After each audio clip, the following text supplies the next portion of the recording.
আসসালামু আলাইকুম, সবাই কেমন আছেন? আশা করি ভালো আছেন। তো সিআরপিতে এটা আমার শেষ ভিডিও। তো আমি ডাক্তারের জন্য অপেক্ষা করতেছিলাম। ডাক্তার ৮টার সময় আসার কথা ছিল, সে ডাক্তার আসছে ২টার সময়। তো ডাক্তার আমাকে ডাইকা নেওয়ার পরে ডাক্তার আমাকে বললো যে পাটা খুলেন। তো আমি আর্টিফিশিয়াল পাটা খুলছি, দেখেন এটা হচ্ছে আমার পুরা পাটা। এটা হচ্ছে হাইটেকের আর্টিফিশিয়াল পা। তো এই পাটা আমি আপনাদেরকে দেখাচ্ছি। তো এটা আমি আমার কাটা পায়ের মধ্যে পড়ি। তো ডাক্তারকে খুলে আমি দিয়েছি, ডাক্তার খুলে নেওয়ার পরে দিয়ে ডাক্তার দেখতেছিল এটার কী সমস্যা। তো আমি এটা যখন খুলছি তখন এই দেখেন আমার এই পাটা হচ্ছে কাটা পা, বাম পাটা। আর ওটা হচ্ছে যে আমার আর্টিফিশিয়াল পা। এই পায়ের কী সমস্যা আমি আপনাদের দেখাচ্ছি। এই যে পায়ের গোড়ালি অংশটা একদম লুজ হয়ে গেছে, নড়ে। আর ভাগ্যবালা যেটা আমি ভেঙে পড়ে নেই। কিন্তু যে আমি আর ২-১ দিন লেট করতাম তাহলে হয়তো আমি যে কোনো একটা অ্যাক্সিডেন্ট হয়ে আমার পাটা বাদ হয়ে যেত। যা করে আল্লাহ ভালোর জন্যই করে। আমি ডাক্তার চেম্বারে ডাক্তারকে পাটা খুলে দেওয়ার পরে দিয়ে আমি ডাক্তার রুমে দেখতেছিলাম। ডাক্তারেরা তখন ওয়ার্কিং রুমে নিয়ে গেছে ঠিক করার জন্য। তখন আমি ডাক্তার রুমে দেখতেছিলাম কী আছে। দেখেন কত ধরনের উপাদান আছে আর্টিফিশিয়াল পা বানানোর। মানে ডাক্তাররা এগুলো চেম্বারের মধ্যে স্যাম্পল হিসাবে রাখে, যেন রুগীরা আসলে দেখে বা রুগীর স্বজনরা আসলে দেখে। তো আমি অনেকক্ষণ বসেছিলাম, বসে থাকার পর আমি একটু দাঁড়াইছি। আমি এগুলা ভিডিওগুলো দেখতেছি। পরে দিয়ে গোড়ালির অংশটা নিয়ে ডাক্তার ঠিক করতেছে।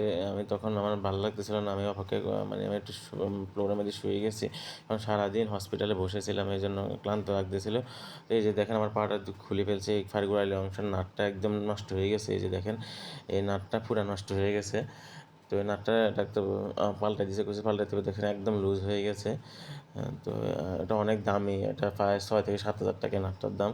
তো আমার পাটা ঠিক করে আনি, নতুন নাট লাগিয়ে আনি দিছে। আমি পাটার মধ্যে এখন ফ্যান পরছি, কারণ আমি পরার আগে ফ্যান পরতে হবে, কারণ ফ্যান পরানো ছাড়া আমি পা পরতে পারবো না। তো আমি প্যান্টটা পরানোর পরে দিয়ে আমি পাটা পরে আমি এখন হসপিটাল থেকে বেরিয়ে আসছি। আমি এখন সাভার স্ট্যান্ডের দিকে যাচ্ছি। সাভার স্ট্যান্ড থেকে আমি ডাইরেক্ট সায়দাবাদ চলে যাব। তো আমি অটোর মধ্যে আছি, অটো থেকে আমি এখন সাভার স্ট্যান্ডের দিকে যাচ্ছি। তো সাভার স্ট্যান্ড যাওয়ার পরে দিয়ে আমি একটা বাসে উঠছি, সায়দাবাদের বাসে। তো সায়দাবাদের বাসে ওঠার পরে দিয়ে আমি আমি সায়দাবাদ এসে গেছি। আমি অনেকক্ষণ সময় লাগছে, অবশ্য 3 ঘন্টা, 2.5 থেকে 3 ঘন্টা সময় লাগছে সাভার থেকে আসতে।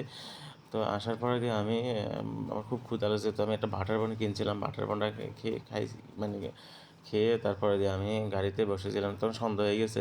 দেখেন এটা হচ্ছে ফ্লাইওভার যাত্রা, সায়দাবাদ ফ্লাইওভার, মানে টিকাটুলি থেকে ফ্লাইওভারটা দিয়ে উঠে। তো আমি এই যে দেখেন সামনে শীতলক্ষ্যা নদী। শীতলক্ষ্যা নদীটার ভিডিওটা, রাত্রের ভিডিওটা একটু দেখাচ্ছি। তো সবাই ভালো থাকবেন। আমি বাসায় চলে আসছি সুস্থ মতন, ভালো বাসায় আসছি। সবাই ভালো থাকবেন, আমার জন্য দোয়া করবেন। আসসালামু আলাইকুম।